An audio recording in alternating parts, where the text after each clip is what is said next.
Hello guys! Hello Aries! Welcome dito sa aking channel, Kapalaran 888 Aries. Wow, Aries! Ito ay Money, Career, Financial Reading for the month of February and March 2025. So, in general siya, pwedeng makaresonate sa'yo or hindi. Depende sa kung ano yung resonated sa'yo na card or messages. Okay, first card mo dito Aries is 28. It's number 10. 2 plus 8 is 10. 10 is victory, completion, accomplishment, satisfaction, achievement. So, nakikita ko sa'yo dito na isang successful month yung February and March para sa'yo. So, posibleng may makukumpleto ka dito. Pwedeng yung iba, you will receive your lump sum of money, retirement, or pwedeng yung iba, matatapos na lahat ng mga problema mo sa utang, mga loans, ganyan, ganito. Pwedeng yung iba, malapit nang umuwi ng Pilipinas, tapos na yung kontrata. And pwedeng yung iba, tapos na yung training, tapos yung pag-aaral ng anak. So, nakikita ko yung victory, success, recognition, rewards, awards, accomplishment dito. Starting February 2025 hanggang sa mga susunod na buwan. Pero, visible to sa February and March. Okay? Courage. So, yung lakas loob na to, confidence. Yung confidence na makukuha mo from February, March, and onwards, ay dahil yan sa victory and success mo. Diba? Pag halimbawa, nakapagpatayo ka ng bahay, okay? Dahil sa sakripisyo mo, talagang yung confidence level mo, mabuboost niyan.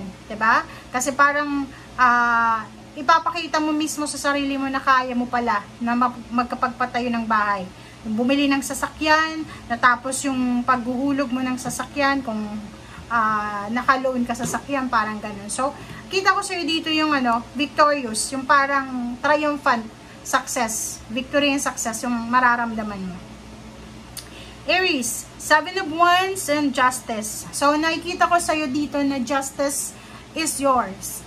7 of Wands, sinasabi na like yung mga Aries na may mga involved sa kaso, may kaso kang involved, pwedeng nasa loob ka ngayon ng kulungan or nasa loob ka ng isang kontrata, isang sitwasyon na posibleng ginipit ka or posibleng nilagay ka sa restrictions. Dito sinasabi 7 of Wands na you are super defensive, super madidepensahan mo kung ano man to, and papabor sa'yo yung hustisya.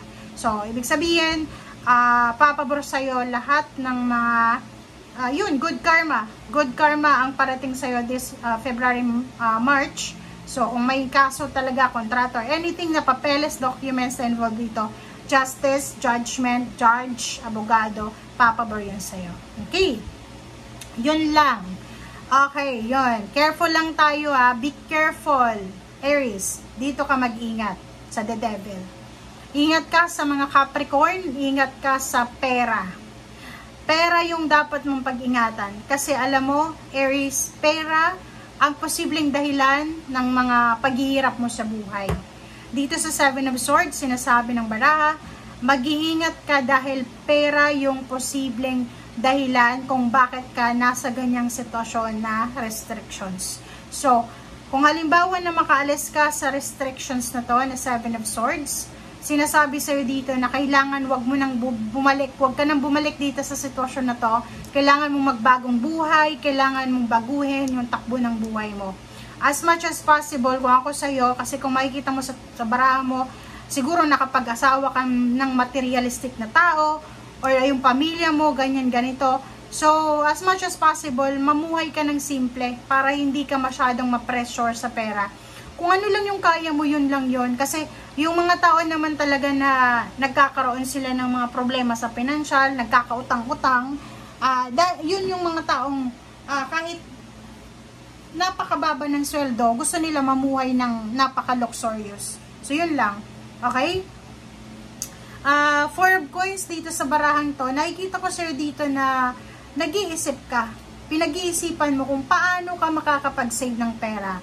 Paano ka makakalikom ng lump sum of money. So, dito sinasabi ng baraha sa'yo na kailangan mong pag-isipang mabuti kung paano mo hawakan or i-manage yung pera mo. Yun nga sabi ko sa'yo kanina, mamuhay tayo ng simple. simplify your life. Kung magkano yung sweldo mo, dapat yung gastos mo is below dyan. Okay? Wag nating sabihin na ang mahal ng bilihin sa ngayon. Oh guys, lahat tayo naghihirap. Pero kung yung pera natin is 1,000 pesos lang, hindi tayo dapat na gumagastos ng above 1,000 pesos. And as much as possible, diba, kaya pa naman natin na magtipid kahit itlog, ganito, ganyan.